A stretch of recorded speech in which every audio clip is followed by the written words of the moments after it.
Hey guys, and welcome back to another look at this sunset here, this is perfect. Minecraft Jurassic World, and today we have got a incredibly exciting episode to show you guys. It is getting dark, so I'm going to head into the emergency paddock. I've got my elytra back as well. I managed to find it. It looked like everything had despawned, pretty much apart from it though. So I've kind of lost everything else, but that's fine. At least we've got the elytra back. So we are here in the emergency paddock area because I wanted to show you something that I have found. But this episode is going to be such an exciting episode because today we're going to teach you guys how to make actual dinosaurs in Minecraft. This is something that I've done before in the past. There's been a couple of changes though, the way that Jurassic Craft works, and it's such a fun thing to do and show you guys. I mean, look at this. Look. It's Rexy's old habitat, guys. This is where Rexy used to live. Oh, it's okay though. He's come to a better, or she rather. She's come to a better place now. But we're actually doing this. I mean, this is incredible. We're actually going to be spending a little bit of time today taking the first steps into making our very own dinosaurs. And as you know, we already have those Brachiosaurus fossils, so I came down here to get a few bits and pieces for the lab so I could kind of set things up and show you guys how to do things along with all the amazing work we've done on the visitor center as well. But I did spot these ores here. Now these are quite special, and if I mine them, what should happen here, as you guys can see, is we are getting ourselves amber. Now, this is a really good way of getting some dinosaurs. There are some plant fossils and things here, but I'm pretty sure with these, yeah, if you just mine them, they just get disintegrated completely. You have to actually trap them and encase them. Oh, no, actually, no, we did get a plant fossil out of that one. Well, that's interesting. I wonder whether or not we can just get a plant fossil out of this one as well.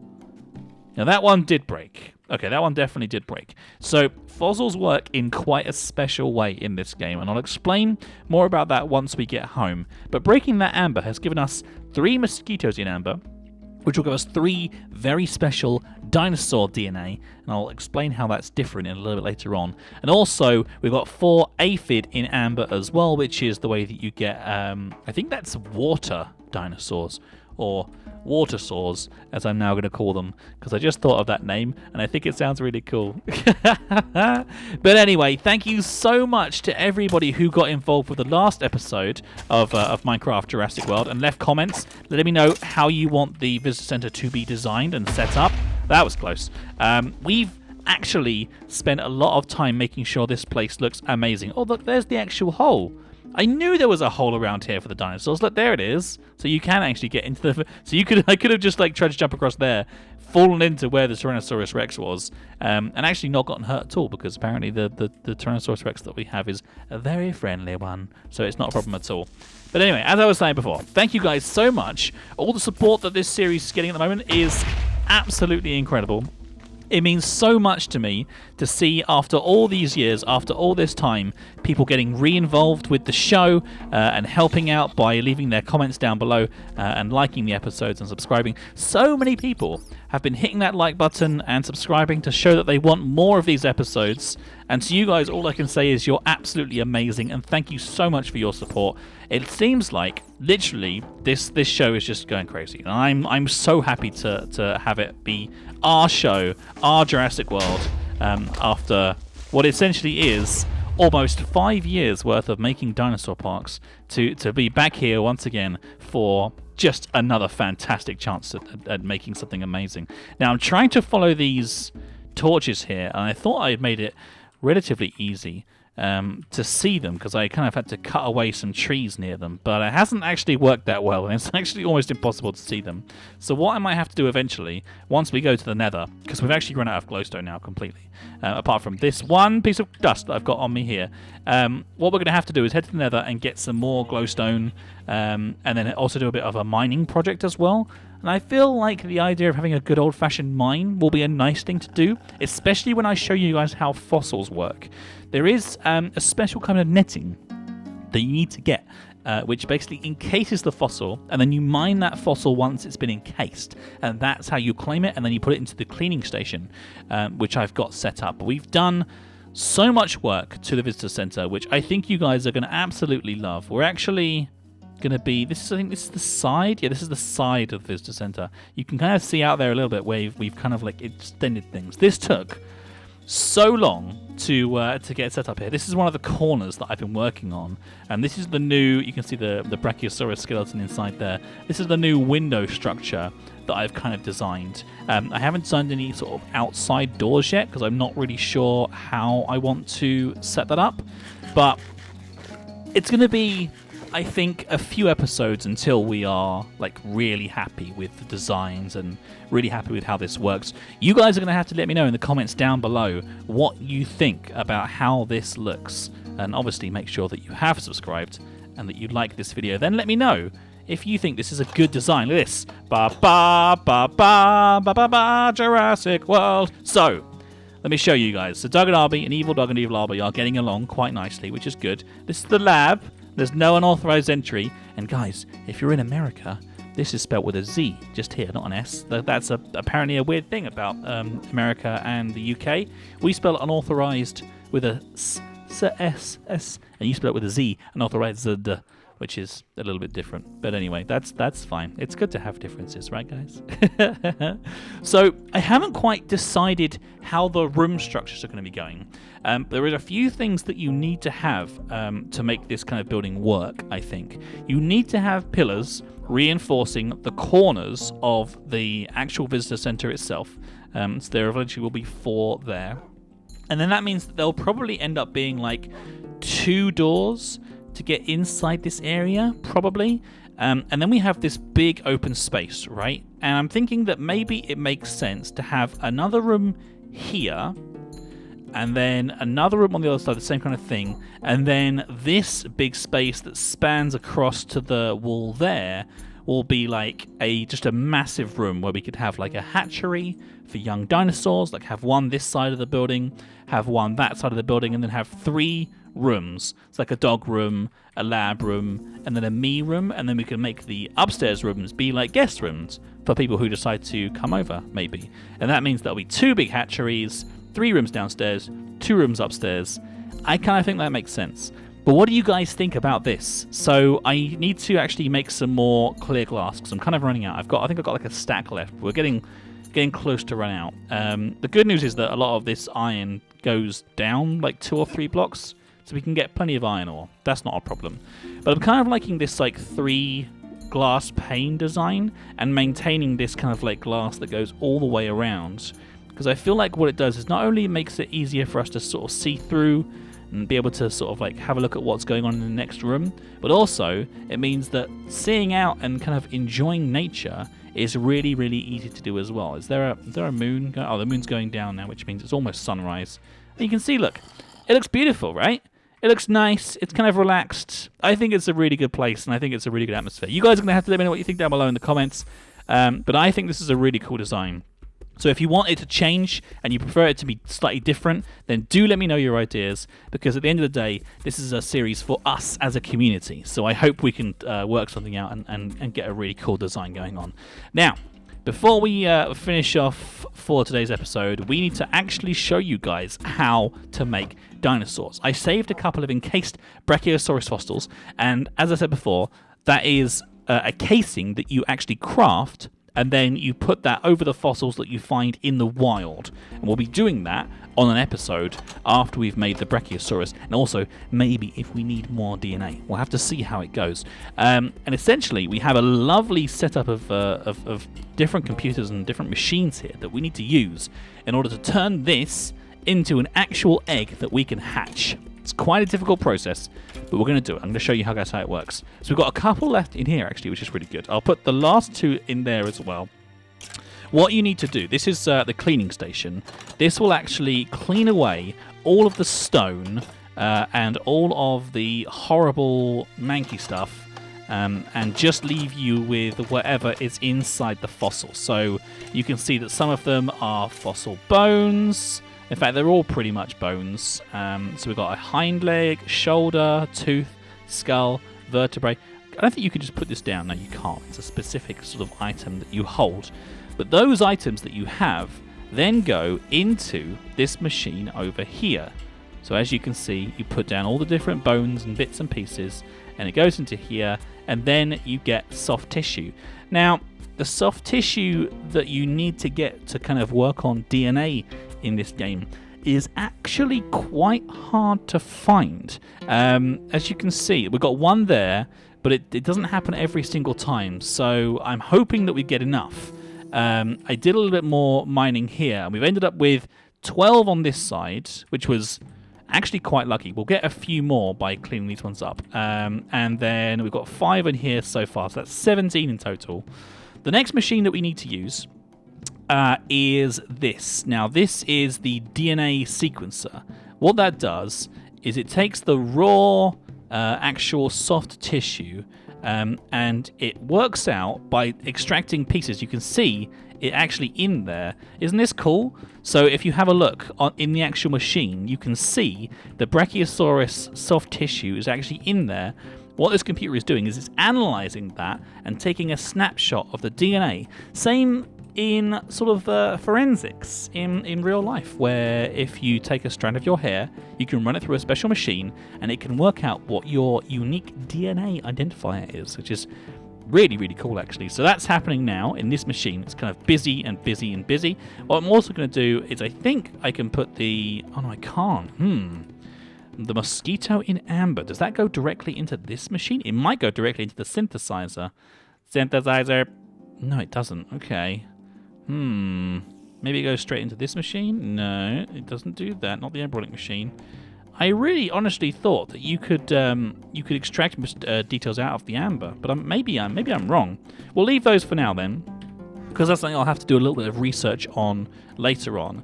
But I do know that you can do it directly from this DNA. So we had the encased fossils. They turned into raw skeletons. The skeletons have gone into the grinder. The grinder is getting us some pieces of soft tissue. The pieces of soft tissue are now going into these DNA sequencing machines, and I'm using 2 machines at once here because it takes quite a long time for them to actually get done. As you can see, it does take a bit of effort, but I think we're about to get these ones done here. The DNA sequence is done. So a 40%, a 15%, and a 70%. That is good. That is very, very good.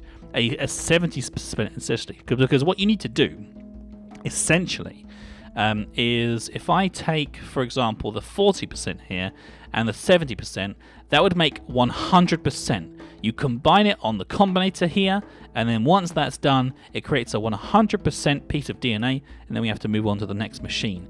But before that, I'm going to let these guys just kind of get on with their thing, because I want to see if we can find any more that are closer, because if I put a 70 and a 40 in together, that makes 110, which means that we're wasting 10% of DNA that we could otherwise use elsewhere. So I'm going to try not to do that. But in the meantime, I also wanted to show you guys quickly, whilst those are on the cook there, we've actually gone ahead and kind of done a little bit of update to the tree here. I put a piece of grass down, which meant that we actually now have the grass is sort of spread across and cover this entirely. And what we have, if we go up here, if you just sort of look at the outer side, you can actually climb up yourself manually. And now, as you can see, we have a really easy way of getting in and out of the visitor center and going up the top. It's actually pretty difficult to do, but you know what I'm going to do? I'm going to try and make a way up. That's what I'm going to do. Let's have a look here. How would I go from here? Potentially this way, and then into here, and then up one piece of wood. I have to take one piece of wood out to make it so that we can get all the way up. There we go. Ah, perfect. Now we're on top of this tree. Ha ha ha! And we can go for a bit of a fly. This is awesome. Now, one thing we do need to think about is where are we going to put this Brachiosaurus exhibit? If we're going to have a new exhibit, I guess maybe we need to have a little explore, like an episode where we actually go searching for a good place for the Brachiosaurus exhibit. We need nice tall trees. Maybe somewhere over there, perhaps. I'm not sure. We're going to be hatching them in the hatchery first, so we don't have to worry too much. Oh, look! Oh, there's an ostrich. Hey, buddy. How you doing? You good? Can I ride you? No? Okay, I'll leave him alone then. Doesn't want me ridden, guys. We've got to leave him alone for now, which is fine. Always respect the wishes of the ostriches, because they are pretty scary and quite deadly. Right, okay. So anyway, let's go back to the machines and see how we're doing. They should be done now, I think. So just going to fly my way over here. We're going to make at least one of these guys on camera. And then all I've got to do is recreate the recipe and see how many we can get. And then you guys will find out on the next episode exactly how many Brachiosaurus we've managed to create from this system. So, we have a 90%, oh my god, 90%, a 20, and a 10. Perfect. Right, okay, great. So it doesn't matter what the other ones have got. We'll just go ahead and use these ones now specifically. We'll sort all this out later on off camera. Take the 90 and take the 10. Where's the 10? Oh, there it is. The 10. Okay. Put those two into the combinator, and then what that should do is, you can see the progress bar here is filling up. That will make a 100% DNA, and we'll be able to make our very first Brachiosaurus from scratch. A baby Brachiosaurus. I'm so excited. This is going to be awesome. I love this mod.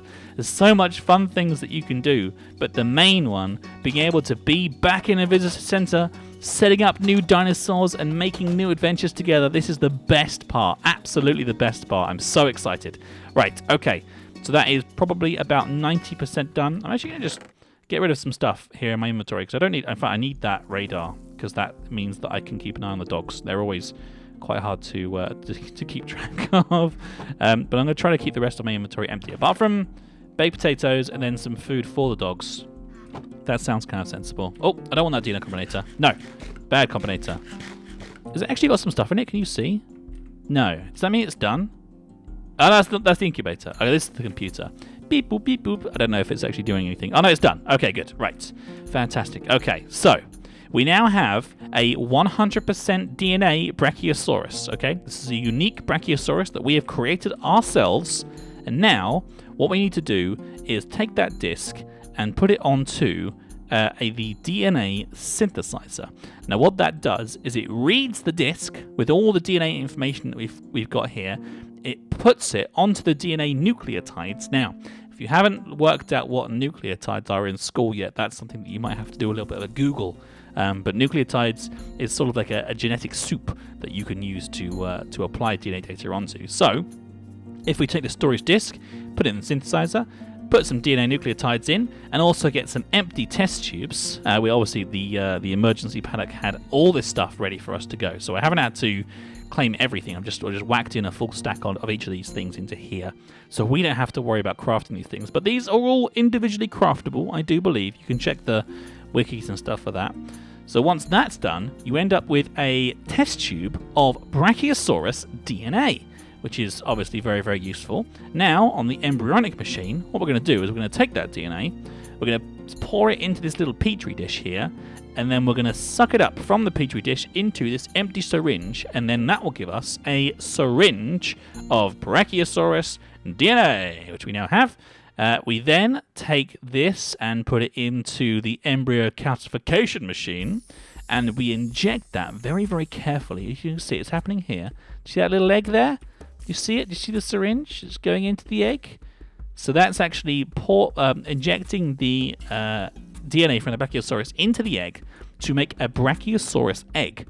And the final part of this chapter is that we take that Brachiosaurus egg and we put it into the incubator. Now, we actually need the hatchery to be set up in order for us to be able to do that.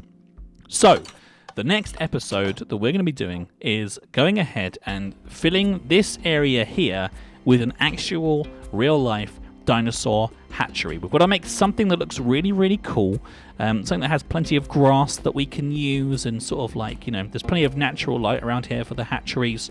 So, yeah, I'll go ahead and sort of start thinking about designs. If you guys have got any cool ideas, let us know in the comments down below for what the actual hatchery could look like.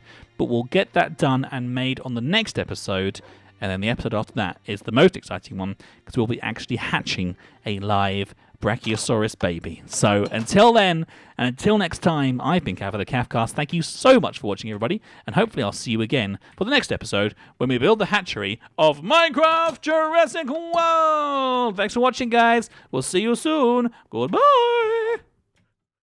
You've been watching the Yogscast. We hope you have enjoyed the show. Don't forget to check out all of our other videos.